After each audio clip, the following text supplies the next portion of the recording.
இது வரும்போது காட்சி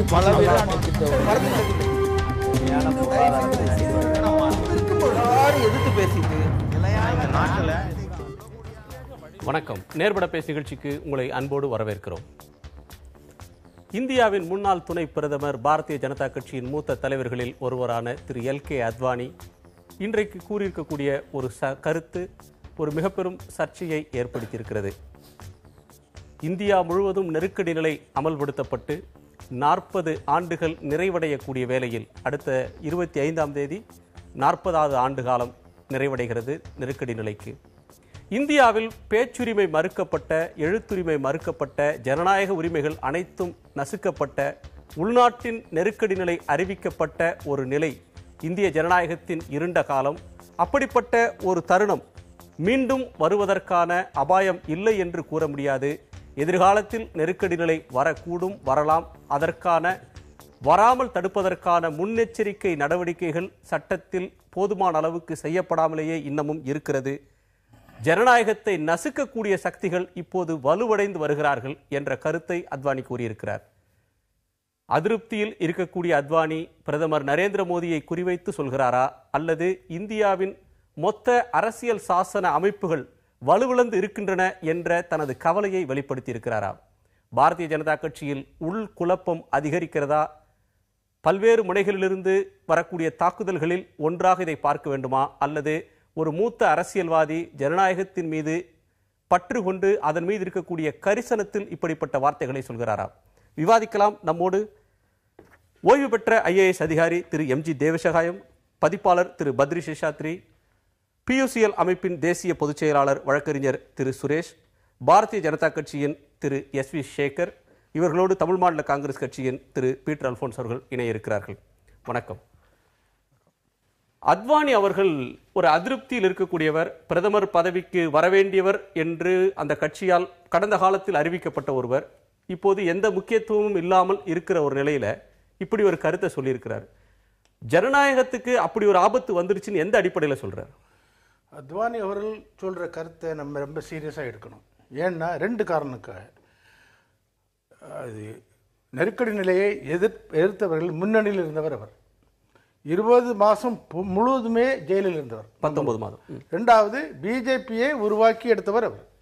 2 காரணத்துக்காக இன்னைக்குள்ள மூத்த தலைவர் வாஜ்பாய் அவர்கள் படுக்கையில் இந்த மாதிரி ஆயிட்டாரு. அவர் இந்த கருத்தை சொல்லும்போது அதை சீரியஸாக எடுக்கணும். இதில் முக்கியமான என்னென்னா, ஒன்று ஃபார்மலாக எமர்ஜென்சி நெருக்கடி நிலை டிக்ளேர் பண்ணுறது. அதான் பண்ணாங்க 25-26ஆம் தேதி ஜூன் 1975 அண்டர் ஆர்டிகிள் 352. இப்போ இருக்கிறது அவர் இன்டைரக்டாக என்ன மெசேஜ் சொல்கிறாருன்னா, இப்போ அதே நிலை தான் இருந்துகிட்டு இருக்கு, ஃபார்மலாக பண்ண வேண்டிய தேவையில்லை. இப்போ அதே நிலை தான் மோரார்லெஸ் எமர்ஜென்சி டைப் ஆஃப் சிச்சுவேஷன் தான் இருந்துகிட்டு இருக்கு. 2 முக்கிய உதாரணம் சொல்கிறேன். நான் அப்புறம் டீட்டெயிலாக சொல்லும்போது அப்புறம் இன்னைக்கு கேட்கும்போது சொல்கிறேன். 2 உதாரணம் சொல்கிறேன். இந்த கவர்மெண்ட் பதவிக்கு 1 வாரம் 10 நாளுக்குள்ளேயே ஒரு IB report, intelligence bureau report வெளியே கொண்டு வந்தாங்க. அதாவது சிவில் சொசைட்டி தொண்டு நிறுவனங்கள் எல்லாமே, ஆல்மோஸ்ட் எல்லாமே, அதை பிஜேபி RS கூட சேராத தொண்டு நிறுவனங்கள் எல்லாமே தேச துரோகிகள். ஒரு 25-20 லீடிங் பர்சனாலிட்டிஸ், நான் லீடிங் பர்சன் என்ன சொல்ல மாதிரி எனக்கு பேரவையில் இருந்தது. ஏன்னா நாங்கள் இந்த அணுகுலைகளை எதிர்த்தோம், பாஸ்கோ அந்த மாதிரி ப்ராஜெக்ட்ஸை எதிர்த்தோம். அந்த வேதாந்தா ப்ராஜெக்ட் எடுத்தனால எங்கள் பேரும் அதில் வந்துருச்சு. அதாவது இவங்க வளர்ச்சியே குறைக்கிறாங்க 2-3%. அதனால் இவங்கெல்லாம் தேச துரோகிகள் நேஷனல் லெவலில். ரீசன்ட்லி இது கண்டிப்பாக நான் சொல்லணும் உங்களுக்கு, ஒரு 2 வாரத்துக்கு முன்னாடி IITயில் பிரச்சனை வந்தது இல்லை, ப்ராப்ளம் வந்தது ஸ்டூடெண்ட்ஸுக்குள்ள. அப்புறம் கொஞ்சம் பேர் கருத்துக்கள் சொன்னாங்க. அதில் ஒரு கருத்து பிஜேபிக்கு தலைவர் நேஷனல் செக்ரட்டரின்னு சொல்கிறார் அவர் H. ராஜா அவர்கள். அவர் சொல்கிறார் இவங்கெல்லாம் குண்டர் சட்டத்தில் பிடிச்சி உள்ள போட்டிருக்குன்னு சொல்கிறாரு. நான் மனப்பான்மையை சொல்கிறேன். இந்த அஜிடேஷன் பண்ண பசங்களை எல்லாம் IITயில் படிக்கிற பசங்களை அரசியல் எதிர்ப்பாளர்களை ஒடுக்குறதுன்றது பல்வேறு மாநிலங்கள்ல அந்தந்த மாநில அரசுகள் தங்களுக்கு பிடிக்காதவங்களை ஒடுக்குறாங்க. இதை ஒரு ஜனநாயகத்துக்கு பெரிய நெருக்கடி, சர்வாதிகாரம் தலை தூக்கிறோம், ஒரு அவசர நிலை மீண்டும் வந்துரும், நெருக்கடி நிலை வர்றதுக்கான அபாயம் இருக்கு அப்படின்னு எப்படி சொல்ல முடியும்? நெருக்கடி நிலை வர வேண்டிய தேவையில்லை. அதை விட மோசமான சிச்சுவேஷன் இருக்குன்னு நான் சொல்ல வரேன். ஒன்று ஃபார்மலாக டிக்ளேர் பண்ணி இனிமேல் சொல்ல வேண்டியது நெருக்கடி நிலை இருக்குது, உங்களுக்கு அடிப்படை உரிமைகள் கிடையாது, ஒன்றும் கிடையாதுன்னு சொல்ல வேண்டியது ஒன்று. அது பிரசிடென்ட் டிக்ளேர் பண்ணுறாரு ஆர்டிகல் 352. இது என்னன்னா இன்டைரக்டா மைண்ட் செட், மனப்பான்மை அதே மாதிரி தான் இருந்துகிட்டு இருக்கு. அப்ப யாரை சொல்றாரு? பிரதமரை சொல்றாரா? பிரதமரை சொல்லல, அவர் இருக்க சிச்சுவேஷன் சொல்றாரு. பிரதமர் மாத்திரம் கவர்மெண்ட் ஆஃப் இந்தியா மாத்திரம் சொல்லவர். ஸ்டேட் கவர்மெண்ட் இதே சிச்சுவேஷன் இருக்கு. தமிழ்நாட்டில் இல்லையா, மற்ற ஸ்டேட்ல இல்லையா? இல்ல இந்த சிவில் லிபர்ட்டிஸ் எல்லாம் ஒடுக்குறாங்க. உங்களை மாதிரி இருக்கக்கூடிய சிவில் சொசைட்டியோட பிரதிநிதிகள் அரசாங்கத்தை எதிர்க்கிறத ஒடுக்குறாங்க. அந்த கரிசனத்துல சொல்றாரா, இல்ல தனக்கு ஏற்பட்டிருக்கிற நெருக்கடிக்கு பரிகாரம் தேடுறாரா? இப்படி பேச தனக்கு ஏற்பட நெருக்கடிக்கும் கொஞ்சம் அவருக்கு மனசுல மன உளைச்சல் இருக்கத்தான் செய்யும். அது இவ்வளவு சீனியர் தலைவரை அதை வச்சு மாத்திரம் நம்ம சொல்லக்கூடாது. அவருக்கு ஜெனரல், அதாவது அவருக்கு ஃபீட்பேக் பண்ணுதான் இருக்கு. அவர் ஜெனரல் சுச்சுவேஷனை பார்த்து ஒரு நெருக்கடி நிலை மாதிரி ஒரு நிலை இப்போ இருக்கு. ஃபார்மலாக டிக்ளேர் பண்ணாரு. யார் அவர் என்ன ஒரு முக்கியமான ஸ்டேட்மெண்ட் கொடுத்துருக்காரு, இப்போ 1975 விட கான்ஸ்டிடியூஷனல் சேஃப்கார்ட்ஸ் குறைவாக இருக்கு, இன்ஸ்டிடியூஷன் சேஃப்கார்ட்ஸ் குறைவாக இருக்குன்னு சொல்றாரு. இதுதான் மோஸ்ட் டிஸ்டர்பிங் ஆஸ்பெக்ட்.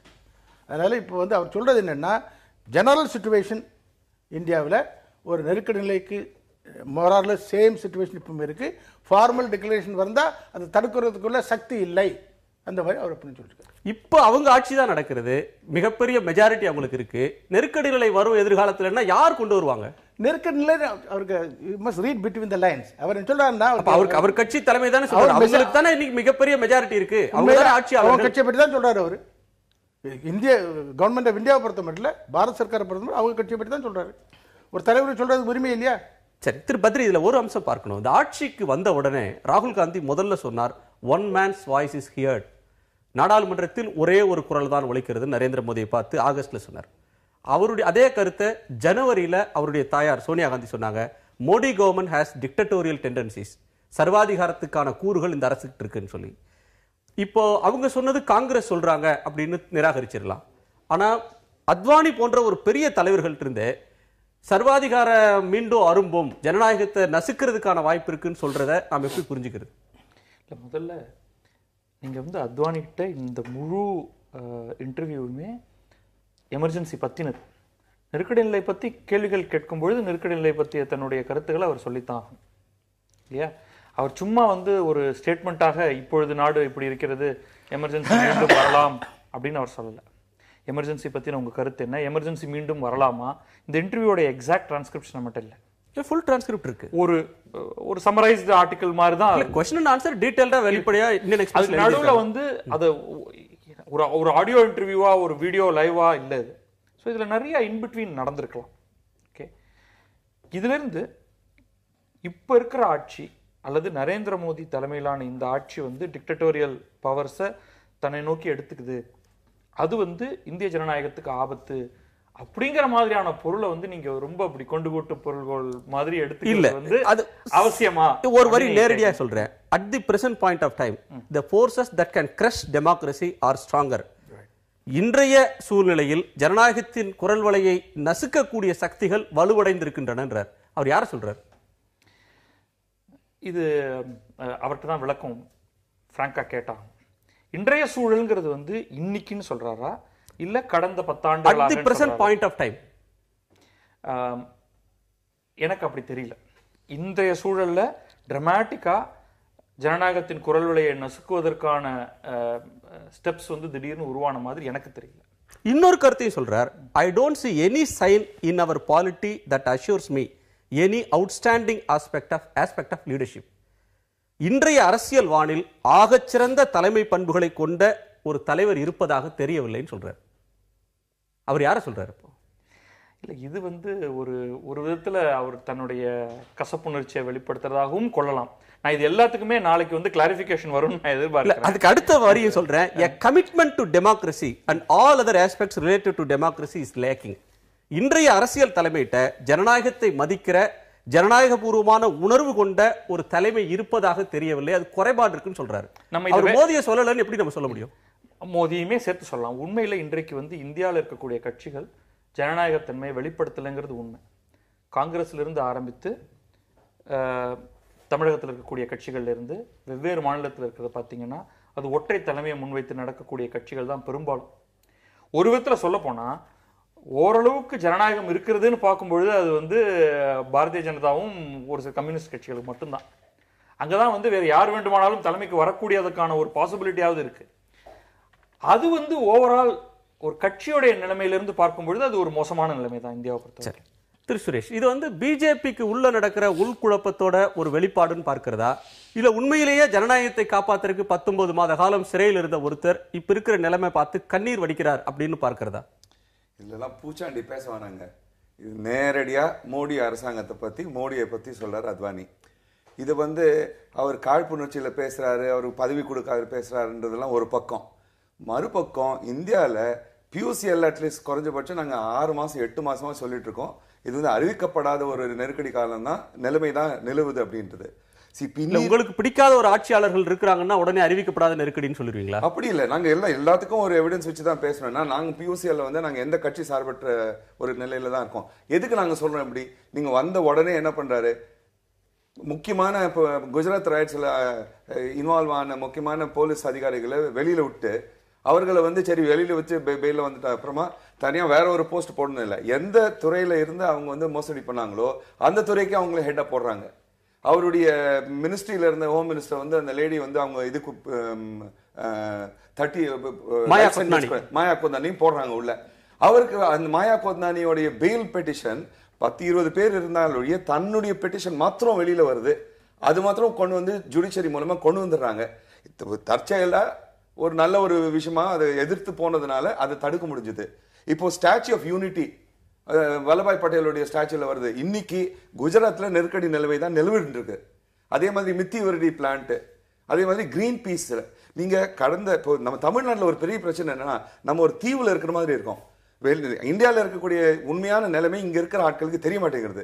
இப்ப பியூசியில நாங்க ஒரு ஸ்டேட்டா இப்ப நான் போயிட்டு வந்துட்டு இருக்கேன். கடந்த 6-8 மாசமா ஒவ்வொரு ஸ்டேட்லயும் காங்கிரஸ் பிஜேபின்னு இல்லாத மத்திய அரசாங்கத்துடைய ஒரு போலீஸ் தன்மை தான் எல்லாத்துலயும் பார்க்க முடியாது.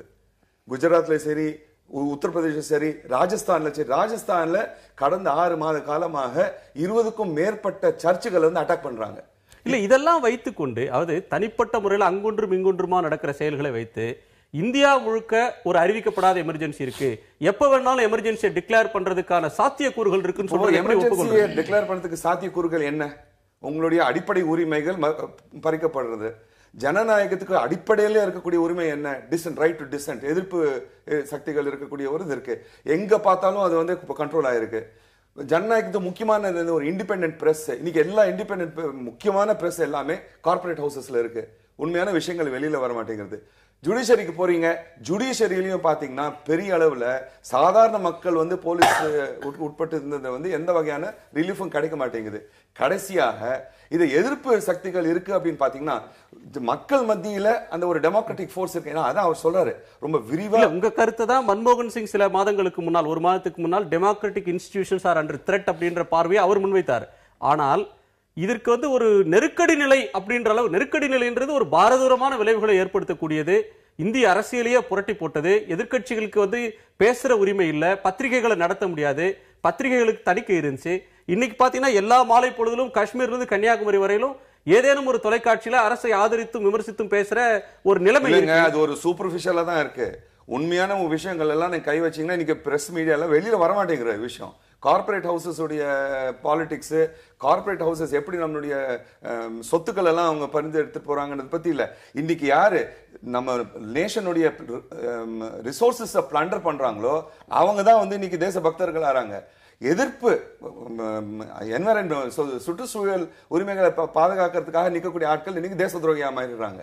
இது வந்து யூபிஎல் இல்லைன்னு சொல்ல வரல, அதனுடைய தன்மை ஜாஸ்தியா இப்ப போயிட்டு இருக்கு. இல்ல மக்களுக்காக போராடுறவங்க ஒடுக்கப்படுறாங்க அப்படின்ற எண்ணத்துல தான் அத்வானி இதை சொல்றாரா? இல்ல, அவர் வந்து 2 வகையில சொல்றாரு. மக்கள் உரிமைகளுக்கு குரல் கொடுக்கக்கூடிய அனைத்து சக்திகளும் எந்தெந்த துறையில இருந்தாலும் எல்லாருமே நசுக்கக்கூடிய ஒரு நிலைமை இன்னைக்கு இருக்கு. 2வது இதுதான் முக்கியம். ஏன்னா அவர் ரொம்ப விரிவா சொல்லியிருக்காரு அவருடைய பேட்டியில. நம்ம வந்து ஃபுல் பேட்டி நீங்க இன்டர்நெட்ல போய் பாத்தீங்கன்னா ரொம்ப தெளிவா தெரியுது. என்ன சொல்றேன்னா, இன்னைக்கு இந்த மாதிரியான எமர்ஜென்சி திருப்பி பிரகடனம் பண்ணா அதை எதிர்க்கக்கூடிய அரசியல் சக்திகள் இன்னைக்கு இருக்கா இல்லையான்னு பாத்தீங்கன்னா இல்ல. அதுக்கு ஒரு காரணம் ஒண்ணு சொல்றேன். எமர்ஜென்சின்ற விஷயத்தை வந்து ஒயிட் வாஷ் பண்ணிட்டாங்க நம்ம ஹிஸ்டரி புக்ஸ்ல.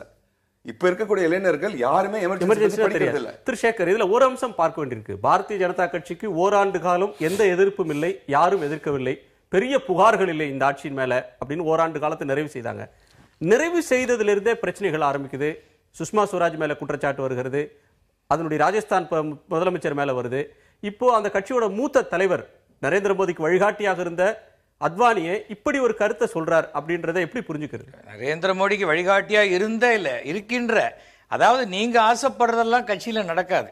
அதாவது RSS போன்றதோ பிஜேபி போன்றதோ கட்டுப்பாடு மிகுந்த கட்சி. அவங்க ஏதாவது சொல்லணும்னா அவங்க கட்சிக்குள்ள சொல்லிப்பாங்களே தவிர சூசகமா மறைமுகமா இருங்க. அது இவர் ஆசைப்படுறது நமக்கு. இப்போ கிரீன் பீஸை தடை பண்ணிட்டாங்கன்னா உடனே எமர்ஜென்சி வந்துச்சுன்னு அர்த்தமா? அதாவது நம்முடைய நாட்டில் எமர்ஜென்சியும் போது என்ன ஆச்சு? ட்ரெயின்லாம் கரெக்டாக வந்தது, எல்லாரும் ஆஃபீஸுக்கு 10 மணிக்கு வந்தாங்க. நாங்கள் அது எமர்ஜென்சி இல்லை, அதே இன்னைக்கு எல்லாம் 10 மணிக்கு வர வச்சிருக்காரு. உங்களுக்கு கண்ட்ரிக்கு நமக்கு என்னன்னா சுதந்திரம்னா என்ன நினைக்கிறோம்? நம்ம பாக்கெட்ல கை விட்டா தான் சுதந்திரம், நம்ம எய்த்துவும் பாக்கெட்ல கை விட்டு சுதந்திரம்ன்றோம். அதுதான் தவறு. அடிப்படையாக இதுல அத்வானி அவர்கள் இன்னைக்கு நரேந்திர மோடிக்கோ யாருக்கோ பயப்பட வேண்டிய லெவல்ல இல்ல. அவர் ஒரு மூத்த தலைவர். அவர் பயப்படாம கருத்து சொல்லியிருக்காரு. அதான் சொல்றேன். அவர் ஏன் மோடிக்கு எதிராக கருத்து சொல்றாரு நீங்க சொல்றீங்க? அது நீங்க ஆசைப்படுற கருத்து. மோடிக்கு எதிராக சொல்லுவாரா? இன்னொரு ப்ரோகிராம் பண்ணலாமா? இன்னொரு நீங்க ஆசைப்படுற கருத்துன்னு சொல்றாரு, அது ஏற்கிறீங்களா? யார் சார்? ஆமா, நீங்க எல்லாம் தான் ஆசைப்படுறீங்க. மோடி இவர் அத்வானி என்னமோ இவர்கிட்ட சொன்ன மாதிரி அவர்கிட்ட மாதிரி எனக்கு தெரியுது அவர் இதுதான் சொல்றாரு அப்படின்னு இல்ல ஊடகத்துல சொல்லி இருக்கிற ஒரு கருத்து சார். எனக்கு தவறா செய்ய சார் பல பக்கங்கள் அவர் சொன்னது ஒரு வரிக்கு வரி இருக்கு. ஒரு சின்ன குட்டி கதை அவர் பேட்டி விடுங்க. நான் சொல்றது கொஞ்சம் அவர் பேட்டி தாங்க விட முடியாது. பேட்டி தான் முக்கியம். நான் கேட்டுக்கிறேன். அவர் பேட்டிலாம் விட முடியாது. அவர் பேட்டிக்காக தான் இங்க வந்திருக்கோம். ஒரு வீட்டுக்கு ஒரு சாமியார் வந்தார். எல்லாரையும் ஆசீர்வாதம் பண்ணுங்க சாமியார்னு காலில் விழுந்தாங்க. அப்ப சாமியார் சொன்னாராம் அந்த விழுந்த வீட்டு குடும்ப தலைவங்கிட்ட, முதல்ல உங்க தாத்தா சாகட்டும், அப்புறம் பாட்டி சாகட்டும், அப்பா சாகட்டும், அம்மா சாகட்டும், கடைசியில நீ செத்துப்போ அப்படின்னாராம். என்ன சாமிஜி இப்படி சொல்றீங்க? எல்லாரையும் ஆசீர்வாதம் பண்ணுங்கன்னா சாவட்டும் சொல்றீங்களே அப்படின்னாராம். அதுக்கு சொன்னாரா, முழுக்க கேள்றா மடையா அப்படின்னு சொல்லிட்டு அந்த சுவாமிஜி சொன்னாராம், எது இயற்கையோ அது மாதிரி நடக்கணும். நீ இறந்து போய் உன் தாய் தந்தை எடுத்து அது புத்திர சோகம் ரொம்ப கொடுமை. அது மாதிரி இல்லாமல் எல்லாம் இயற்கைப்படியாகவே நடக்கணும்னு சொன்னாராம். அது முழுக்க அது எப்படி அந்த சாமியார் சொன்னதை புரிஞ்சுக்காம குடுகுடுன்னு அந்த கேட்டானோ அந்த மாதிரியான ஒரு சூழ்நிலை தான். எப்படா ஒரு அத்வானி எது சொன்னாலும் அது மோடியை சொல்றாரு, மோடி எது சொன்னாலும் மோடியை சொல்லாம யார சொல்றாரு? இன்றைய அரசியல் சார் பொதுவாக அவர் என்ன சொல்லியிருக்காரு? இந்த 40 ஆண்டு இதுல சுதந்திர போராட்டத்தை விட இந்த மோசமான ஒரு எதிர்ப்பை நாங்க சம்பாதிக்கும்படியான இருந்தது இந்த எமர்ஜென்சி காலகட்டம். 8 நாள் எங்களை ஃபர்ஸ்ட் உள்ள போட்டு வெளில விட்டு போது சொன்ன மறுபடியும் எங்களுக்கு மீண்டும் வரும். அதற்கான இது இருக்குன்னு சொன்னா காரணம் என்ன? அரசியல் அமைப்பு சட்டங்கள் நம்ம பிரிட்டிஷ்காரன் சட்டத்தை தான் இன்னும் ஃபாலோ பண்றோம். இன்றைக்கு ஆட்சியில இது பாருங்க, 2014 தேர்தல் இந்திய அரசியல்ல ஒரு திருப்புமுனை ஏற்படுத்தின தேர்தல். பாரதிய ஜனதா கட்சி மிகப்பெரிய பெரும்பான்மை கிடைத்த தேர்தல். அதன் தொடர்ச்சியா அவர் சொல்லக்கூடிய கருத்து, இன்றைய காலகட்டத்தில் ஜனநாயகத்தை நசுக்கக்கூடிய சக்திகள் வலிமை பெற்றிருக்கின்றன அப்படின்னு அவர் சொல்றாருன்னா அவர் யார சொல்றாரு? ஏன் கம்யூனிஸ்ட் எங்க வலிமை பெற்றிருக்காங்க? அது எப்படி நீங்க சொல்ல முடியும்? அவங்களுக்கு தான் நீங்க அடுத்த கட்டத்துல சொல்றீங்களா, உங்களுக்கு பிரதிநிதித்துவமே இல்லன்றீங்களா? சரி, நாம் தொடர்ந்து பேசலாம். நாம் தொடர்ந்து பேசலாம். திரு பீட்டர் அல்போன்ஸ், இந்தியாவின் ஜனநாயகம்ன்றது அசைக்க முடியாத ஒன்றாக இருக்கிறது. அண்டை நாடுகள்ல ராணுவ ஆட்சி நடக்கலாம், ஆனால் இந்தியால ராணுவ ஆட்சி நடக்க முடியாது. ராணுவம் ஒருபோதும் ஆட்சியை பிடிக்க முடியாது. இந்தியால ஒரு மிகப்பெரிய பதவியில் இருக்கக்கூடிய பிரதமரை, உள்துறை அமைச்சரை, வெளியுறவுத்துறை அமைச்சரை மீடியா கேள்வி கேட்க முடியும். அதை பற்றி பக்கம் பக்கமாக எழுதக்கூடிய சுதந்திரம் இருக்கிறது. ஒரு மாவட்ட அளவிலான மரியாதை கொண்ட ஒரு district magistrate, sessions court judge ஒரு முதலமைச்சருக்கு 4 ஆண்டு காலம் சிறை தண்டனை கொடுக்க முடிகிறது, பதவியை விட்டு அனுப்ப முடிகிறது. இப்படி ஜனநாயக அமைப்புகள் வலுவா இருக்கிற இந்த நாட்டில் ஒரு மிகப்பெரிய அச்சுறுத்தல் வந்துருச்சுன்னு அத்வானி சொல்றதை எப்படி புரிஞ்சுக்கிறது? அதுக்கான முகாந்திரம் எங்க இருக்கு? அதாவது முதல்ல சொல்றது யாருன்னு பார்க்கணும். ஒரு பொருள் சொல்வதாக இருந்தால் அதை யார் சொல்லுகிறார்கள் என்பது மிக முக்கியம். அதுல அத்வானின்னு சொல்லுகின்ற போது இன்னைக்கு அத்வானியை இன்சைடர், அவர் மார்க்கதர்ஷின்னு சொல்றாங்க இல்லையா, அவங்க மண்டல், மார்க்கதர்ஷ் மண்டல், அதாவது பாரதிய ஜனதா கட்சிக்கு தத்துவார்த்த ரீதியாக, கொள்கை ரீதியாக வழிகாட்டக்கூடிய மூத்தவர் என்று அங்கீகரிக்கப்பட்டு அமர்ந்திருக்கிற இடத்துல இருக்கிற அத்வானி சொல்லுகிறார் என்று சொன்னால் அது என்ன காரணத்துக்காக சொல்றாருங்கிறத தயவு செய்து நண்பர் சேகரை போன்றவர்கள் யோசிக்கணும். ஒன்னு நான் சொல்றேன், என்னைக்கு Goa chief minister Parrikar defence மினிஸ்டரா வந்தாரோ அன்னைக்கே இதுல ஒரு பெரிய சப்டில், ஒரு பெரிய சீக்ரெட் பிளான் இருக்குங்கிறத நான் சொல்லி கடவுப்பட்டிருக்கிறேன். ஒரு 15 நாளைக்கு முன்னால மியான்மருக்குள்ள போய் ஹார்ட் சேஸ், அதாவது எதிரியை போய் அவர்கள் நாட்டுக்குள்ளே அவர்கள் அனுமதி இல்லாமல் போய் தாக்குவது அப்படின்னு சொல்லி ஒரு முயற்சி எடுத்து அதை ஒரு செஸ்ட் தம்பிங்னு சொல்லுவாங்க. பாத்தியா நான் எவ்வளவு பெரிய பலசாலி, என்னை எதிர்க்க முடியுமா? உடனே மறுநாள் முஷரப் சொன்னாரு, அதை நீ பாகிஸ்தான்ல காமிச்சேன்னு சொன்னா என்னுடைய நியூக்ளியர் வெப்பன் சும்மா இருக்காதுன்னு சொன்னார்.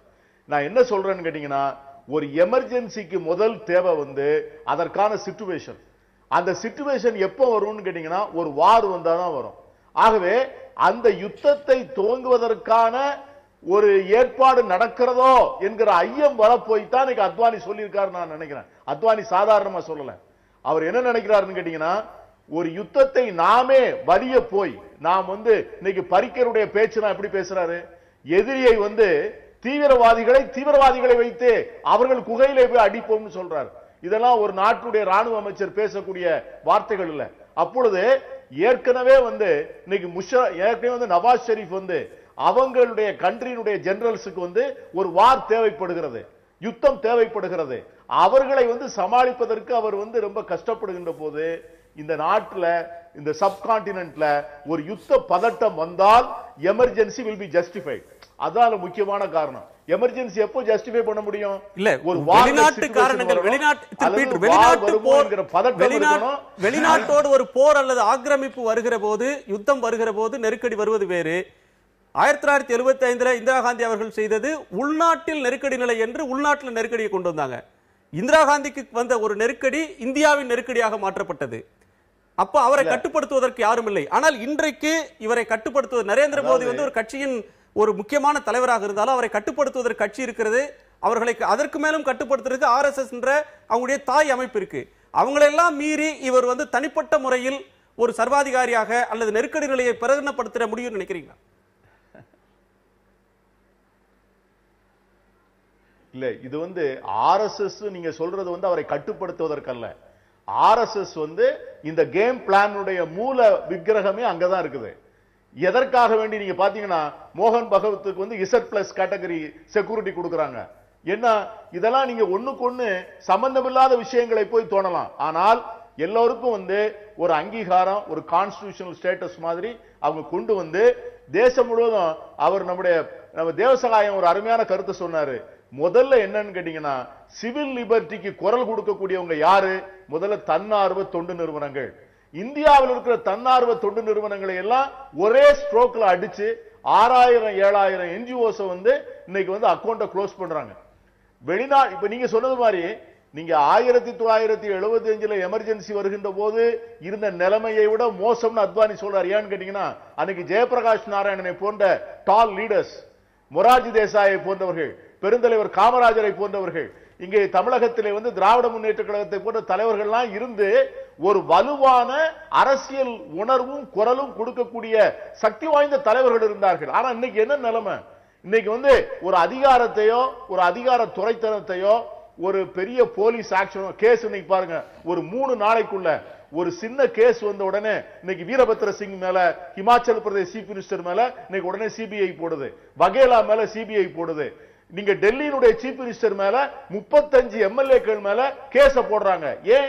இதெல்லாம் ஒரு பதட்டத்தை உண்டு பண்ணி குரல் வலை நெருக்கிற. இன்னொன்னு சொல்றேன் கேளுங்க, இதுவரை நம்முடைய பிரதமர் பத்திரிகையாளருடைய கேள்விக்கு பதில் சொல்லியிருக்காரா? நீங்க வழக்கமா வெளிநாடு போயிட்டு வருகின்ற போது விமானத்திலேயே அந்த பத்திரிகையாளர்களை சந்தித்து பதில் சொல்லணும். அந்த மைண்ட் செட், அதாவது இந்த மைண்டே ஜனநாயகத்துடைய டெமோக்ராட்டிக் மைண்ட் செட் அல்ல. நீங்க அப்படி சொல்றீங்க, டெமோக்ரசியோட டெம்பிள் பார்லிமென்ட் அப்படின்னு சொல்லி பதவி நாடாளுமன்றத்தில் பதவி ஏற்கிறதுக்கு முதல் நாள் வருகிற போது நாடாளுமன்றத்தின் படிக்கட்டுகளில் விழுந்து வணங்கி கண்ணீர் விட்டு, இது பாராளுமன்றம் ஜனநாயகத்தின் கோயில்னோ, நாடாளுமன்றத்தை நான் மதிப்பேன், கான்ஸ்டிடியூஷன் தான் என்னோட ஹோலி புக் இன்னைக்கு வரலையும் சொல்ற ஒருத்தரை பார்த்து நீங்க சொல்ற ஒரு குற்றச்சாட்டுன்றது ஒரு முரண்பாடான ஒன்றா இருக்கு. எப்படி? அதாவது நான் கேட்கிறேன், நீங்க பாராளுமன்றத்தில் விழுந்து கும்பிடுறது பெருசா, ஒவ்வொரு நாளும் பாராளுமன்றத்துக்குள்ள உட்கார்ந்து பதில் சொல்றது பெருசா? இதுவரை பாராளுமன்றத்திற்கே வராத ஒரு பிரதமர் பாராளுமன்றத்துக்கு முன்னால் சாசாங்கமாக நமஸ்காரம் பண்ணுகிறார் என்று சொன்னால் அது எந்த வகையில் ஏற்றுக்கொள்ள முடியும்? ஒரு பாராளுமன்றத்தை மதிக்கிறார் என்றால் பாராளுமன்றத்திற்கு வர வேண்டும், விவாதத்திலே பங்கு பெற வேண்டும். பிரதமர் எங்கே முக்கியமான வாதம் நடக்கின்ற போது வருவதே இல்லை. அவர் பாராளுமன்றத்தில் எத்தனை நாள் பேசியிருக்கிறார்? நீங்க இதுவரை நீங்க பாருங்க, பாராளுமன்றத்தை மதித்து அவர் முக்கியமான பிரச்சனைகள் வருகின்ற நேரத்திலே கூட பிரதமர் பதில் சொல்லாமல் இருப்பதும் இன்னைக்கு இவ்வளவு பெரிய விஷயம் நடந்திருக்கு. அதாவது வசுந்தராஜே சிந்தியா மேட்டர் எடுத்துங்க, இன்னைக்கு சுஷ்மா ஸ்வராஜ் மேட்டர் எடுத்துங்க. கலெக்டிவ் ரெஸ்பான்சிபிலிட்டின்னு சொல்றாரு அருண் ஜேட்லி. நான் கேட்கிறேன், ஒரு தேசத்துல 4000-5000 கோடி ரூபாய் அந்நிய செலவாணி மோசடி வரி ஏய்ப்பு செய்த ஒரு தேடப்படுகின்ற குற்றவாளிக்கு பரிந்துரை செய்துவிட்டு அதை மனிதாபிமானம் என்று நியாயப்படுத்த நீங்க சொன்னீங்க ஆர்எஸ்எஸ் அது நியாயப்படுத்துகிறது. அதான் நான் கேட்கிறேன், மாமியார் உடைத்தால் மண்குடம், மருமகள் உடைத்தால் பொன்குடமா? கடந்த காலத்துல மன்மோகன் சிங்கும் பல பிரச்சனைகளை கருத்து சொல்லாம தான் இருந்திருக்கிறாரு. நாடாளுமன்றத்துல கருத்து சொல்லவில்லை அப்படின்றதுக்காகவே எமர்ஜென்சி வந்துரும் அப்படின்னு சொல்றது ஒரு மிகைப்படுத்தப்பட்ட கூட்டாக தான் பார்க்க முடியும். நாம தொடர்ந்து பேச, ஒரு பிரதமர்கிட்ட அதிகாரங்கள் குவிக்கப்பட்டிருக்கின்றன, எல்லா முடிவுகளையும் பிரைம் மினிஸ்டர் தான் எடுக்கிறார், அவருடைய அலுவலகம் தான் எடுக்கிறது அப்படின்றது ஒரு பக்கத்துல மன்மோகன் சிங் மாதிரியான ஒரு வீக்கான லீடர்ஷிப் இல்ல, இவருக்கும் எல்லா செல்வாக்கும் முடிவெடுக்கக்கூடிய அதிகாரம் படைத்த பிரதமர் அப்படின்னு ஒரு பக்கத்துல அவங்க பாசிட்டிவா சொல்றாங்க. இன்னொரு தரப்பில் அதிகார குவிப்புன்னு அதை விமர்சிக்கிறாங்க. இந்த அதிகார குவிப்பு அப்படின்ற ஒன்றை மனதில் வைத்து தான் இவர் அத்வானி சொல்றாருன்னு எடுத்துக்கிறதா எப்படி எடுத்துக்க? இல்ல, ஒரு வகையில் அப்படிதான் எடுத்துக்கணும். இப்போ ரெண்டு ரொம்ப வித்தியாசம் இருக்கு காங்கிரஸ் பார்ட்டிக்கும் பிஜேபிக்கும். காங்கிரஸ் பார்ட்டியில சோனியா காந்தி தான் பின்னாடிலேருந்து தலைவர், மன்மோகன் சிங் தான் பேசாத ஒரு பிரைம் மினிஸ்டர்னு சொன்னா கூட உள்ள நிறைய ஃபேக்ஷன்ஸ் இருந்துச்சு. அந்த ஃபேக்ஷன்ஸ் சில ஃபேக்ஷன்ஸ் பாதிக்கப்பட்ட ஆட்கள், எமர்ஜென்சிலையோ மற்ற நேரத்தில் இருந்த சில ஆட்களும் இருந்திருந்தாங்க.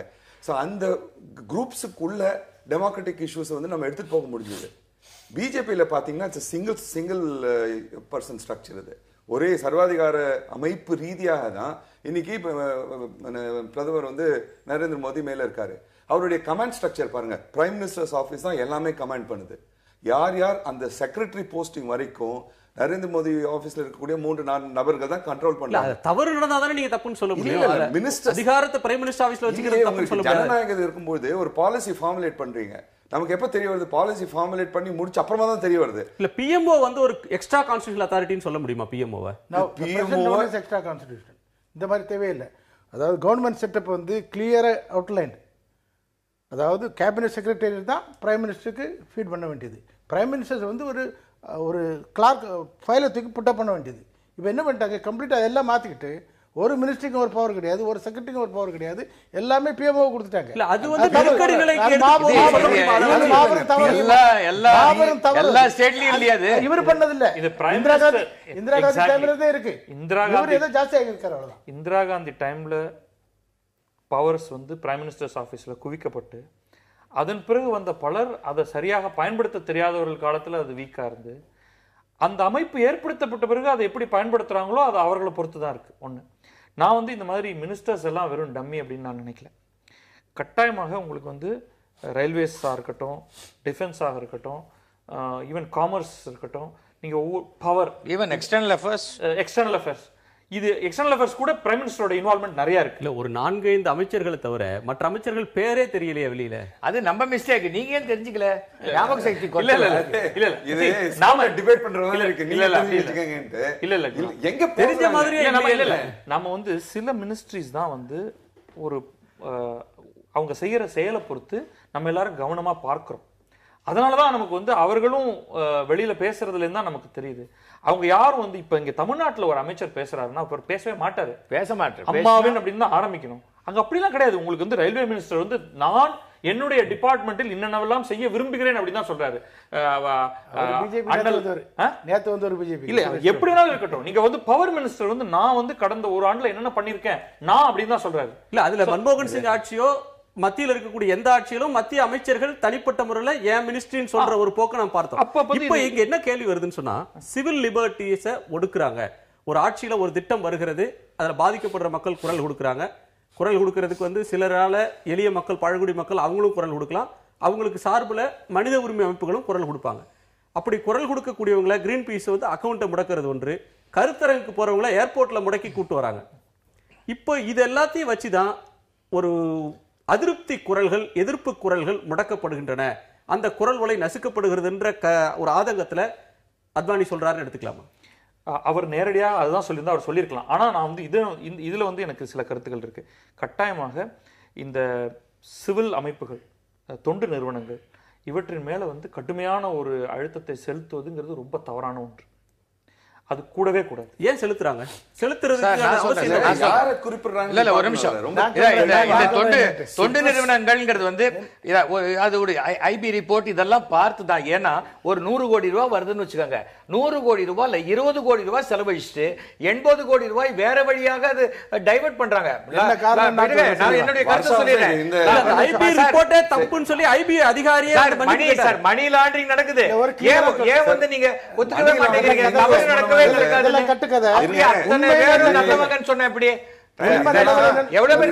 உலகம் முழுவதும் இயங்கக்கூடிய அமைப்பு கிரீன் பீஸ்லாம் வந்து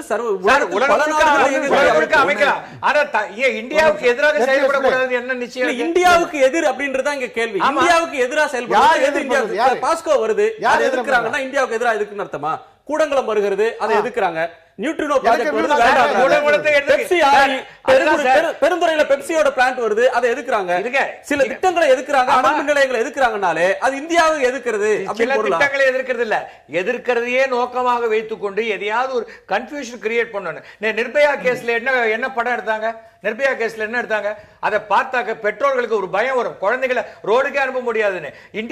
இந்தியாவுடைய நம்மளுடைய சென்சார் போர்டு தலைவரா சென்சார் போர்டு தலைவரா சொல்றீங்க சார். இது தெளிவா ஒண்ணு பார்க்கணும் சார். இதுல முக்கியமான ஒரு கருத்து நான் சொல்லணும். என்ன பீட்டர் அல்ஃபோன்ஸ் சொன்னாரு, அத்வானி சொல்லியது மிக முக்கியமான கருத்து என்னன்னா, இன்னைக்கு நெருக்கடி நிலை வருமானால் அதை எதிர்க்கிறதுக்கு ஜனநாயக சக்திகள் இல்லைன்னு சொல்றாரு. மிகவும் முக்கியமான பாயிண்ட் பீட்டர் அல்ஃபோன்ஸ் அதை சொன்னார். அந்த 75ல எமர்ஜென்சி போடும்போது நான் டிஸ்ட்ரிக்ட் மேஜிஸ்ட்ரேட் ஆஃப் சண்டிகர், எனக்கு உள்ள நடந்தது எல்லாமே தெரியும். எனக்கு எப்படி எமர்ஜென்சி வந்தது, எப்படி அதை அப்போஸ் பண்ணாங்க, ஜெயபிரகாஷ் நாராயண் பேரை சொன்னார், மற்றவங்க பேரை சொன்னார். அந்த சமயத்தில் கட்சிகளும் அரசியல் கட்சிகளும் இருந்தது இருக்கிறதுக்கு, சிவில் சொசைட்டி ஜேபி வந்து அப்புறம் தான் அரசியல் கட்சிகளை இணைந்தார் தவிர அந்த சமயத்தில் அவர் சிவில் சொசைட்டி லீடர். ஜேபி பொலிட்டிக்கல்லே கிடையாது. அப்போ இப்போ இன்னைக்கு பார்த்தீங்கன்னா அப்படியே எமர்ஜென்சி வந்தால் ஒரு அரசியல் கட்சியாவது எதிர்க்காது, தார்மீக பொறுப்பும் கிடையாது. ரெண்டாவது ஒரே ஒரு ஃபோர்ஸ் தான் எதிர்க்கும், சிவில் சொசைட்டி. அதனால தான் இந்த சிவில் சொசைட்டி உடைக்கிறதுக்கு ஆரம்பத்திலிருந்தே பிளான் போட்டு பண்ணி அரசியல் கட்சிகளுக்கு இந்த கொள்கை பிடிப்பு போராட்ட குணம் எல்லாம் கொள்கை குணம் எல்லாம் போச்சு. அவங்க எல்லாம் மெஜாரிட்டி எல்லா அரசியல் கட்சியுமே இப்ப எமர்ஜென்சி டைப்ல தான் பண்ணிட்டு இருக்காங்க. ஒரு நிமிஷம் திரு பீட்டர் குறிக்கிறார். இந்த நீங்க குறிப்பிட விரும்புறீங்க, அதோட சேர்த்து ஒரு கேள்வி கேட்கிறேன். இன்னைக்கு சோம்நாத் சாட்டர்ஜி ஒரு கருத்தை சொல்றார்.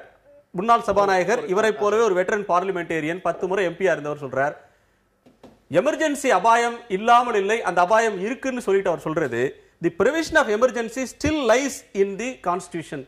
நெருக்கடி நிலையை பிரகடனப்படுத்துவதற்கான ஷரத்துகள் இன்னமும் நம்முடைய அரசியல் சட்டத்தில் இருக்கின்றன அப்படின்னு சொல்றப்ப, ஏற்கனவே ஆட்சியில் இருந்த போது, வாஜ்பாய் ஆட்சியில 6 ஆண்டு காலம் என்டிஏ ஆட்சியில் இருந்த போது அதை அகற்றுவதற்கு எந்த முயற்சியுமே எடுக்காம இப்போ அத்வானி இதை சொல்றதுன்றது தார்மீக ரீதியில நியாயமான ஒண்ணா?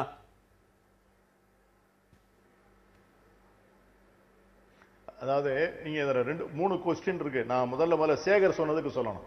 சேகர் வந்து மணி லாண்டரிங், அதாவது என்ஜிஓஸ் பத்தி சொன்னாரு. அவருக்கு நான் சொல்றேன், அவருக்கு தெரியாத கருத்து இல்ல. இந்தியாவில் வந்து one of the biggest recipients of foreign donations வந்து RSS and its affiliates. RSS இயக்கத்தினுடைய பல்வேறு நிறுவனங்கள் தான் இந்தியாவில் இன்னைக்கு பிக்கெஸ்ட் ரெசிபியன்ட். அவர்களுக்கு வந்து வர்ற பணம் வந்து பெதுவா வேணா பேசலாம், கிறிஸ்டியன் மிஷனரிஸ்க்கு வருது, அவங்களுக்கு வருதுன்னு பேசலாம். ஆனால் புள்ளி விவரங்கள் படி ஆர்எஸ்எஸ் பல்வேறு பெயர்களிலே பல்வேறு தொண்டு நிறுவனங்களை நடத்தி வருகிறது. அந்த தொண்டு நிறுவனங்களுக்கு வந்து வெளிநாட்டு உதவி ஏராளமாக வருகிறது. ரெண்டாவது என்னன்னு செஞ்சா வர பிரச்சனை இல்ல. அவர் சொல்ற விஷயத்துல அவர் புத்தாலினா நான் முட்டாளான்னு கேக்குற மாதிரி இருக்கு. இல்ல நான் சொல்லி முடிச்சிரட்டும். இந்த பாரு மணிலா முடிச்சறேன் நான் முடிச்சறேன். நீங்க பேசும்போது நான் குறுக்கிடல. மணி லாண்டரிங்க பத்தி சொன்னீங்களா? மணி லாண்டரிங் வந்து a clear case. இன்னைக்கு வசுந்தராஜே சிந்தியா இது வந்து மொரிஷியஸ்ல இருந்து அன்சோர்ஸ்டு ஃபாரின் மணி வந்து துஷ்யந்துக்கு வருது. நீங்க மணி லாண்டரிங் வந்து அடுத்தவங்களை பத்தி நீங்க சொல்றீங்களே ஒழிய மணி லாண்டரிங் வந்து ஒரு ஷேப் கொடுத்து பண்ணவங்களே நீங்க தான். அடுத்து 3வது தேவசகாயம் சொன்ன பாயிண்ட் நான் சொல்றேன். இன்னைக்கு இந்தியாவில் இருக்கிற அரசியல் கட்சி தலைவர்கள் எல்லோர் மேலையும் ஒரு வழக்கை போட்டு அந்த வழக்கை வந்து விசாரிக்கிறேங்கிற பேர்ல இன்னைக்கு எல்லா முதலமைச்சர்கள், பாஜக அல்லாத முதலமைச்சர்கள் அத்தனை பேர் மீது வழக்கு, இன்க்ளூடிங் சந்திரபாபு நாயுடு, இன்க்ளூடிங் வந்து தெலுங்கானா சீஃப் மினிஸ்டர், இன்னைக்கு வந்து Kerala chief minister, west Bengal chief minister, Delhi chief minister, Punjab chief minister, எல்லா முதலமைச்சர்கள் மீதும் இன்னைக்கு வந்து சிபிஐ விசாரணை இருக்கிறது. ஆகவே எந்த முதலமைச்சர், ஒரு மாநிலத்தினுடைய பாஜக முதலமைச்சர்களை தவிர மற்ற இந்தியாவில் இருக்கிற அத்தனை கட்சி முதலமைச்சர்கள் அவர்கள் வந்து பாஜக இல்லை என்று சொன்னால் ஒரு சிபிஐ வழக்கு அவர்கள் மீது இருக்கிறது. அரசியல் கட்சி தலைவர்கள் தப்பு பண்ணா வழக்கு போடக்கூடாதுன்னு சொல்றீங்களா? அவங்க மேல புகார் வரும்போது வழக்கு போடக்கூடாதுன்னு சொல்றீங்களா? அதான் தப்பு வந்து அதான் என்னன்னா, தப்பு வந்து பாரதிய ஜனதா கட்சிக்காரர்கள் யாருமே தப்பு பண்ணுவதில்லை. தப்பு பண்ணுவது பூரா பாஜக அல்லாத முதலமைச்சர். வசுந்தராஜா மீது ஏன் வழக்கு போடக்கூடாது? வசுந்தராஜா ஏன் சுஷ்மா ஸ்வராஜ் மீது ஏன் வழக்கு போடக்கூடாது? இல்ல அத்வானி இன்றைக்கு நம்ம இந்த பிரச்சனைக்கு வந்துடலாம். ஒரு ஃபியர் சைக்கோசிஸ் எல்லாரு மேலையும் ஒரு வழக்க போட்டு ஒரு டெரரிசம், எல்லாரையும் டெரரைஸ் பண்ணி வழக்கு, விசாரணை, நீதிமன்றம், ஜாமீன், சிறை தண்டனை என்று எல்லா அரசியல் தலைவர்களும் இரவு நேரம் தூங்காமல் மோடிக்காக பயந்து இருக்கக்கூடிய ஒரு பதட்டம் வந்து இன்னைக்கு தேசம் முழுவதும் இருக்கிறது என்பதை ஒத்துக்கொள்ளணும். அது வந்து ஆபத்தான சூழ்நிலை. இந்த சூழ்நிலையை தான் அத்வானி சொல்லுகிறார். இந்த சூழ்நிலையை தான் அத்வானி சொல்லுகிறார். இதை வந்து நண்பர் சேகர் சொல்ற மாதிரி இல்ல இப்ப 2 நிமிஷம் இருக்கு. இது வந்து எமர்ஜென்சியை கொண்டு வர்றதுக்கான ப்ரொவிஷன் கான்ஸ்டிடியூஷன்ல இருக்கான்னா இருக்கு. ஆட்சியில இருக்கிறவங்க ஆட்சியில இருந்தப்போ அதை செய்யாம இப்ப வெளியில வந்துட்டு அதுக்கான அச்சம் இருக்கு, பயம் இருக்கு அப்படின்னு சொல்றது அவர் வேற எதையோ மனசுல வச்சுட்டு பேசுறாரோ அப்படின்ற எண்ணம். ஆட்சியில இருந்தா செய்யணும்னு என்ன அவசியம்? இல்ல இப்ப ஏன் பேசுறீங்க? இப்ப ஏன் பேசுறீங்க? இல்ல சார், அவர் சொல்றது இன்னைக்குன்னு சொல்லல. இந்த இதுக்கு நானும் சார் சம்பந்தம் எங்க பார்ட்டியை பத்தி நீங்க சொல்லிட்டு இருக்கீங்க, அவர் பத்தி சொல்லுவாருன்னு எப்படி நான் தான் சொல்லணும். அதாவது எங்களை பொறுத்த வரைக்கும் நீங்க அத்வானி சொன்னதே உங்க பார்ட்டிகள் சொல்லிட்டு இருக்காங்க, அதனால தான் நாங்க சொல்றோம். நீங்களும் சொல்லுங்க. ஆனா நீங்க ஆசை இப்ப பீட்டர் அல்போன்ஸ் நல்லா க்ளோஸ் அப்ல வச்சிருக்காங்க, எங்களை எல்லாம் கொஞ்சம் தள்ளி காட்டுறாங்க, அவர் அவங்க எல்லாம் கேமராமேன் மிரட்டினான்னு சொல்ல முடியுமா? அது மாதிரி தான் இது. இந்த தோட்டத்தை மலினப்படுத்த ரொம்ப சிம்பிளிஃபை பண்ணாதீங்க. உண்மை எல்லாருக்கும் புரியணும் இல்லையா சார்? சுரேஷ், இதுல வந்து ஜனநாயக உணர்வு இருக்கு இல்ல அப்படின்ற ஒன்றுல அவருக்கு ஒரு பார்வை இருக்கு. இன்றைய இளைய தலைமுறையிட்ட ஜனநாயகத்து மேல நம்பிக்கை இல்ல, ஜனநாயக உணர்வே இல்லாத, அர்ப்பணிப்பு இல்லாதவங்க நிறைய இருக்கிறாங்க, அது அதிகரிக்கிறாங்கன்றார். இன்னொன்று, ஒரு ஆபத்து வருது, அத மற்ற எதிர்ப்பு சக்திகள் வலிமை அடைந்திருக்கின்றன, ஜனநாயகத்தை நெரிக்கக்கூடிய எதிர்ப்பு சக்திகள் சொன்னா அவர் யார சொல்றார்? எதிர்ப்பு சக்திகள்லாம் 2ஆ பிரிக்கணுங்க. ஒன்னு பார்ட்டி வகையில வரக்கூடிய எல்லா குரூப்ஸும், மற்றது பார்ட்டி அல்லாத மற்ற குரூப்ஸ், சோஷியல் மூவ்மெண்ட்ஸ்ல இருந்து வரக்கூடிய, சமூக மூவ்மெண்ட்ஸ்ல இருந்து வரக்கூடிய ஆட்கள். இப்ப ரெண்டு வகையா பிரிக்கலாம். கண்ட்ரி ஃபுல்லா பாத்தீங்கன்னா 2 வகையா இருக்கு. பார்ட்டில இருந்து வரக்கூடிய ஆட்கள் அது வேற பாலிடிக்ஸ். பார்ட்டியில அல்லாத ஆட்களை வந்து எப்படி அடக்குமுறை பண்றாங்க. இப்போ யூபிஏல பண்ணலன்னு நிறையவும் பண்ணாங்க. அவங்களும் ஆரம்பிச்சதுதான் எல்லாத்துமேலயும் தேச துரோகம் அப்படின்ற ஒரு போர்வை போட்டெல்லாம் ஒடுக்கினாங்க. இப்போ என்ன நம்ம பார்க்கணும்னா, இந்த என்ஜிஓஸ் பத்தி பேசக்கூடிய நேரத்துல ஃபண்டட் என்ஜிஓஸ் மாத்திரம் இல்ல, நான் ஃபண்டட் என்ஜிஓஸ், சோஷியல் மூவ்மெண்ட்ஸா இருக்கிற ஆட்களையும் ஒடுக்கிறதுக்காக இந்த 8,000 இதுல வந்து அடங்கும். பிஓசில அதுல அடங்குது. நாங்க யார்கிட்ட காசு வாங்குறதுல பியூர்லி இண்டிபெண்டன்ட் குரூப்ஸ். இதுல பார்க்கும்போது பாத்தீங்கன்னா எந்த குரூப்ஸ் போட்டிருக்காங்க, எந்த குரூப்ஸ் போடல. இந்த 9,000 குரூப்ஸ் வந்து நாங்க அனலைஸ் பண்ணிட்டு இருந்தோம். யாரெல்லாம் சுற்றுச்சூழல் பிரச்சனைகள் எடுக்கிறாங்களோ, மனித உரிமை பிரச்சனை எடுக்கிறாங்களோ, சைல்ட் ரைட்ஸ் இண்டஸ்ட்ரி யூஸ் எடுக்கிறாங்களோ, கார்பரேட்ஸை யார் தாக்குறாங்களோ. இன்னைக்கு என்ன ஆயிடுச்சுன்னா, பிஜேபி ஆட்சியில பெரிய அளவுல வந்துச்சு. எந்த கார்பரேட் வந்து மோசமான டெக்னாலஜி கொண்டு வந்து பயங்கர என்வாரன்மெண்டல் டேமேஜ் டெக்னாலஜி கொண்டு வந்தா பரவாயில்ல, அது வந்து இந்தியாவுடைய டெவலப்மெண்ட்டுக்கு உண்டு. இதை கேள்வி கேட்கறவன் தான் தேச துரோகி அப்படின்ற ஒரு நிலைமை இன்னைக்கு முக்கியமான ஒரு பாலிசி ஸ்ட்ரக்சர் ஆயிடுச்சு. நீங்க ஹைட்ரோ எலக்ட்ரிக் ப்ராஜெக்ட்ஸ் எடுங்க, நியூக்ளியர் பவர் ப்ராஜெக்ட்ஸ் எடுங்க, மைனிங் ப்ராஜெக்ட்ஸ் எடுங்க, மேனுஃபேக்சரிங் ப்ராஜெக்ட்ஸ் எடுங்க, எல்லாத்துலயுமே நாங்க சொல்ற டெவலப்மெண்ட் ப்ராசஸ் தான் சரியான டெவலப்மெண்ட், எதிர்க்கிறவங்களாம் இல்லை அப்படின்ற ஒரு நிலைமை வரும்போது இவங்களை அடக்கும் பொழுதுதான் டெமோக்ரஸிக்கு ஒரு பெரிய பாதகம் வந்திருக்கு. ரெண்டாவது, எதிர்ப்பு சக்திகளை யாரெல்லாம் எடுக்கிறாங்களோ, நார்த் இந்தியால நீங்க பாத்தீங்கன்னா ஒருத்தர ஒரு குரூப்பா இப்ப அரெஸ்ட் ஆயிட்டு வந்துட்டு இருக்காங்க. எங்கெங்கெல்லாம் பிஜேபி ஆட்சிகள் இருக்காங்களோ அங்கெல்லாம் அரெஸ்ட் ஆயிட்டு. இன்றைக்கே கூட டைம்ஸ் ஆஃப் இந்தியால சாய்பாபா அப்படின்ற ஒரு பேராசிரியர் வந்து சிறை, ஒரு ஊனமுற்ற பேராசிரியர் எப்படி வதைப்படுறாருன்னு ஒன்று இருக்கு. நீங்க சொன்னதோட ஒரு நீட்சியா கேட்கணும்னா, லைவ் மின்ட்ல ஒரு சீரியஸ் எழுதிட்டு இருக்காங்க. லைவ் மின்ட் பத்திரிகையில என்ஜிஓக்கள் யார் யாருடைய கணக்குகளை முடக்குனாங்க, யார் யார் வழக்குகள் போட்டாங்கன்னு. இதுவரையிலும் ஒரு வழக்குல கூட அரசாங்கம் வெற்றி பெறவில்லை. அவங்களுக்கு எதிராக தான் அடுத்தடுத்து உயர்நீதிமன்ற தீர்ப்புகள் வருது. இருந்தும் கூட இந்த எதிர்ப்பை ஒடுக்குறது ஏன் அப்படின்ற ஒண்ணு வருது. இன்னொன்னு இந்த எதிர்ப்பு ஒடுக்குறது இப்ப மட்டும் இல்ல, மன்மோகன் சிங் ஆட்சி காலத்திலே இது வந்தது கூடங்குளத்துல நாம் பார்த்தோம். நாம இதுல கேட்கிறது, ஒரு புறத்துல இந்த அரசாங்கத்துக்கு வசுந்தரை ராஜா, சுஷ்மா, லலித் மோடி இவங்க பிரச்சனை ஒரு பக்கம். இப்ப அத்வானி வேற தன்னுடைய ஆற்றாமைய ஒரு குழப்பத்தை ஏற்படுத்துறதுக்காக இப்படி பேசுறாருன்னு சொல்லலாமா? இல்லை, நான் இது உண்மையில் அத்வானி கிட்ட எமர்ஜென்சி பற்றி கேட்டிருக்காங்க. அவர் உண்மையிலேயே இதை ஸ்ட்ரென்தன் பண்ணணும்னா அவர் ஒரு செட் ஆஃப் விஷயங்களை பற்றி பேசியிருக்கணும். எப்படி முக்கியமான சில இன்ஸ்டிடியூஷன்ஸை ஸ்ட்ரென்தன் பண்ணுறது, எப்படி இப்போ எப்படி இந்த ஜனநாயகத்தோட குரல்களை நசுக்கப்படுது அப்படின்னா அதற்கு எதிர்ப்பு எங்கேருந்து வரணும், அதை எப்படி வலுப்படுத்தணும், அதை பற்றிலாம் அவர் பேசாமல் இருக்கிறது ஒரு வருத்தத்தை தருது. ஏன்னா இது இப்படி சொன்னால் நிச்சயமாக அது தன் கட்சிக்கு எதிராக திருப்பப்படும் அப்படின்னு அவருக்கு தெரியும். அப்படின்னா அவர் வெளிப்படையாவது சொல்லியிருக்கலாம், தான் எனக்கு இந்த கட்சியின் மேல நம்பிக்கை இல்லை, எனக்கு என்னுடைய தலைமையின் மேல நம்பிக்கை இல்லைன்னு. அதையும் சொல்லாம வெறும ஒரு சில கருத்துக்களை கொடுத்து அது திரிக்கப்படுறதுக்கு காரணமாக இருக்கும் பொழுது ஒரு மூத்த தலைவருக்கு அது ஒரு அழகு கிடையாது. இப்பயுமே நமக்கு இதுதான் ஒரு பெரிய கேள்வியாக இருக்கு. என்ன பண்ணா இப்ப இருக்கக்கூடிய குறைபாடுகளை தவிர்க்கலாம், அதுதான் சிவில் சமூகத்துடைய ஒரு கோலா இருக்கும். சார் ஆக்சுவலா இந்த இன்டர்வியூ இல்லை கொஸ்டின் அண்ட் ஆன்சர்ஸ் இதில் பப்ளிஷ் ஆனது தான் நமக்கு வந்திருக்கு. என்ன கேட்டாங்க, என்ன கேட்கல, என்ன பப்ளிஷ் பண்ணலன்னு தெரியாது. அதை அத்வானி இல்ல சார், என்ன பப்ளிக் டாக்குமெண்டா இருக்கோ அந்த கருத்தை பேசுவோம். அப்போ அவர் அத்வானி சொல்லிருக்கலாம் இல்லையா, அதுல சொல்லிருக்கலாம். சொல்லாத ஒரு அவர் மறுக்கவில்லை என்றால் சொல்லிருக்கணும் அப்படின்னு சொல்றது. பேட்டி காலையில இருந்து இந்த நிமிஷம் வரலையும் வருது. காங்கிரஸ் எதிர்ப்பு தெரிவிக்கிறது. இது மன்மோகன் சிங் நரேந்திர மோடி அவர்களை தான் சொல்லுதுன்னு சொல்லி காங்கிரஸ் சொல்லுது. என்ன ஆச்சு? ஆம் ஆத்மி டெல்லியிலே எமர்ஜென்சியை தொடங்கிட்டாங்கன்னு அவர் சொல்றார். நிதிஷ்குமார் ஒவ்வொரு நாளும் பீகார்ல எமர்ஜென்சி மாதிரியான ஒரு நிலைமை தான் இருக்கின்றாரு. இப்படிப்பட்ட ஒரு நிலைமையில எதையாவது எழுத்து பேசினாதான் ஏதாவது கொஞ்சம் ஓட்டு கிடைக்கும், இல்லாட்ட கிடைக்காதுல்ல. அரசியல் பண்றாங்க. ஆக்சுவலா இது இந்த எமர்ஜென்சியினால் மிக அதிகமாக பாதிக்கப்பட்ட ஒரு சீனியர் சிட்டிசன் அவருடைய வெர்ஷன் இது. அதற்கு மேல நீங்க தனியாக இதை நரேந்திர மோடி அத்வானி சண்டையாக மாற்ற முயற்சி பண்றது எதிர்கட்சிகளோட ஆசையா வேணா இருக்கலாமே தவிர அது உண்மையாக பிஜேபிக்குள் நடக்கவில்லை என்பதுதான் உண்மை. ஜனநாயகம் மற்றும் சிவில் உரிமை, பேச்சுரிமை, அடிப்படை உரிமைகளை அதற்காக அர்ப்பணிக்கிற ஒரு இளைய சமுதாயத்தோட எண்ணிக்கை குறைந்து வருதுன்னு அவர் ஆதங்கப்படுறாரு. இளைஞர்கள்ட்டையும் இந்த ஜனநாயக உணர்ச்சி இல்ல, அவங்களும் இப்படி ஒரு எமர்ஜென்சி லைக் சிச்சுவேஷனை விரும்புறாங்க அப்படின்ற மனோபாவம் இருக்குன்னு எடுத்துக்கலாமா? அதை இதுல என்ன ஒரு கருத்து அவர் சொல்லியிருக்காரு, மிக முக்கியமான கருத்து. பார்ட்டிஷனுக்கும் எமர்ஜென்சியும் கம்பேர் பண்றாரு. பண்ணி சொல்றாரு, பார்ட்டிஷன்ல நடந்தது ஒரு நாடு பிரிஞ்சு போறது, கொஞ்சம் பேர் இறந்தாங்க. அதை பற்றி நிறைய நியூஸ் வந்திருக்கு, ஹிஸ்டரி புக்கு, சினிமா, ஃபில்ம் எல்லாம் வந்திருக்கு. எமர்ஜென்சி பற்றி ஒன்றுமே கிடையாது. அதாவது 2003 ஜெயபிரகாஷ் நாராயண் 100 இயர்ஸ் கம்ப்ளீட் பண்ணும்போது பிஜேபி தான் கவர்மெண்ட்டில் இருந்தது. அதுக்கப்புறம் இவங்க ஒரு கவர்மெண்ட் 6 வருஷம் அந்த டைமில் இருந்தது, 1999 2004 வரை. அப்புறம் அதுக்கு முன்னாலே விபி சிங் எல்லாம் வந்தாங்க. விபி சிங்காவது எமர்ஜென்சி சப்போர்ட்டில் இருந்தவர். சந்திரசேகர் கொஞ்ச நாள் இருந்தால் கூட அந்த டைமில் கூட எமர்ஜென்சி பற்றி இவங்க ஹிஸ்டரியை முன்னால் வைக்கவே இல்லை.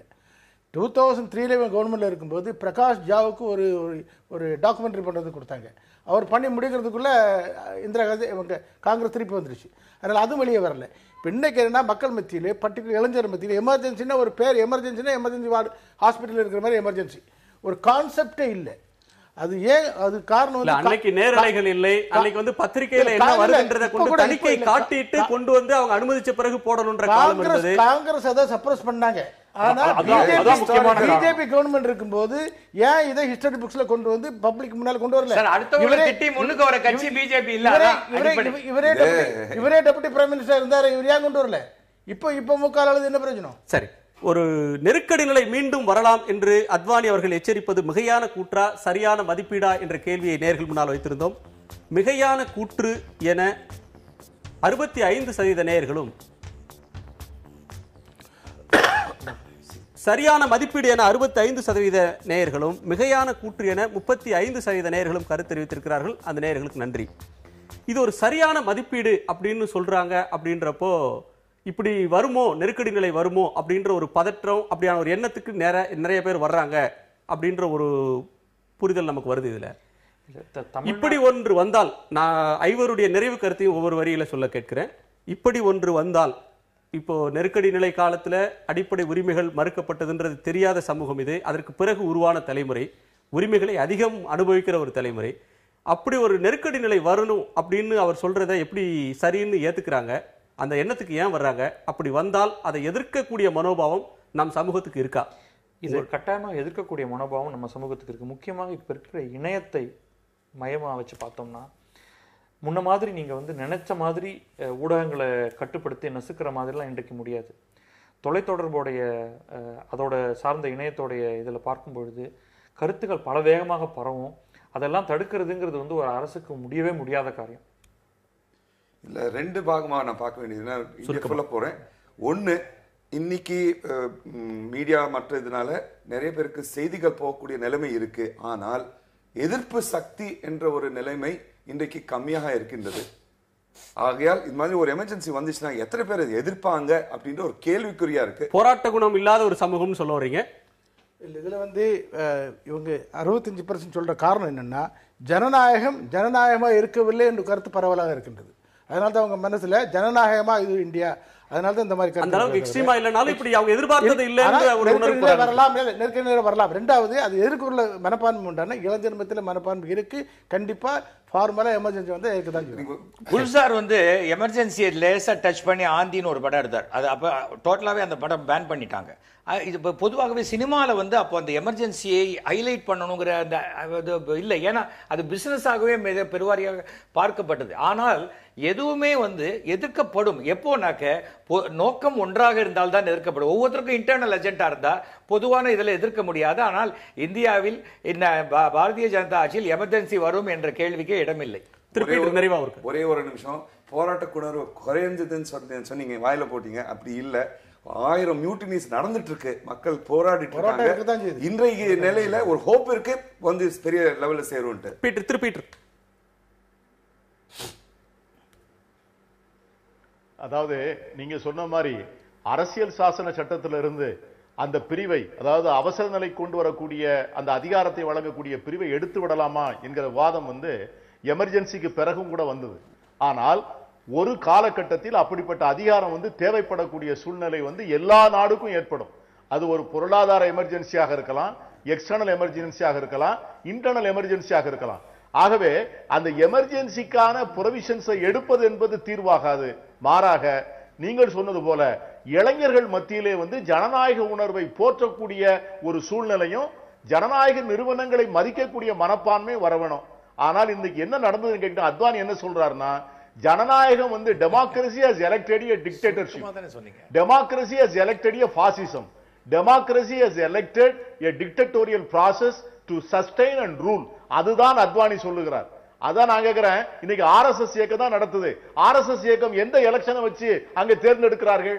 தேர்தலே பார்க்காத ஒரு நிறுவனம் வந்து ஒரு அரசாங்கத்தை நடத்துகின்ற போது நிச்சயமா ஆன்டி டெமோக்ராட்டிக்கா தான் இருக்கும். அது வேறொரு விவாதம், நம்ம இன்னொரு தருணத்துல பேசலாம். நீங்க பேசுறதுல ஒரு வரி புரிஞ்சுக்கிட்டேன். ஆட்சியில் இருந்த கட்சியோ இருக்கிற கட்சியோ நாளைக்கு வருவோம்னு நினைக்கிற கட்சியோ அதிகாரம்ன்ற ஒன்று ஆட்சியாளர்கள் இருந்து போகக்கூடாது அப்படின்றதுல உறுதியா இருக்கிறாங்கன்ற ஒரு வரியை புரிந்து கொள்றேன். உங்கள் ஐவருடைய வருகைக்கும் கருத்து பயிருக்கும் நன்றி. நேர்களை மீண்டும் சந்திப்போம். நன்றி, வணக்கம்.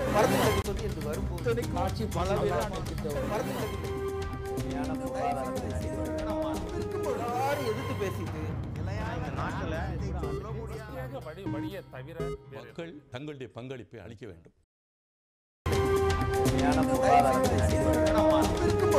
எதிர்த்து பேசிட்டு